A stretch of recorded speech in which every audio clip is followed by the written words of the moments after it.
Most importantly, I added a tiny filter in each aquarium. The only thing left to do is add in the animals. I put a few tiny cherry shrimp into the lake and then added some hermit crabs into the ocean. With the lake and ocean complete, I am ready to move on to the swamp. The most important part of this build is moss. Wait, that's all I have left? Looks like I'm gonna have to travel deep into the unknown. Alright, that should be more than enough. So with the power of editing, the build is complete.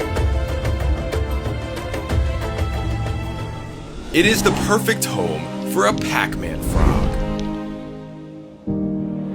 As long as he doesn't jump off my hand, he should be fine. So let's move on, shall we, to the savannah. For this build, I really want to recreate this photo. Oh, I meant this one. I'll need to find some tall grass. That's a pretty good haul.